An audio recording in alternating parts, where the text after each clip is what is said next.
కూర్చుంటే కాలు కదపలేనంటే ఎప్పటికీ రాదుగా ఊహలకో రూపం.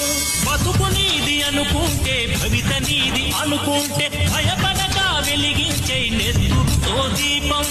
ఏ చీకటి ఆపునురా రేపటి ఉదయం, ఏ ఓటమి ఆపునురా రాగల విజయం. కాలమే నీ పథం, కోరికే నీ రథం, చేయరా సాహసం నీ జయం నిశ్చయం.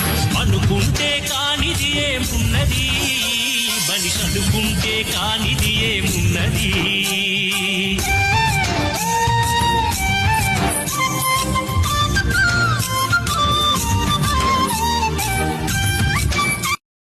రాయిలాగా కూర్చుంటే కాలు కదపలేనంటే ఎప్పటికీ రాదుగా ఊహలకో రూపం. బతుకు నీది అనుకుంటే భవిత నీది అనుకుంటే భయపడక వెలిగించే నెత్తురుతో దీపం. ఏ చీకటి ఆపునురా రేపటి ఉదయం, ఏ ఓట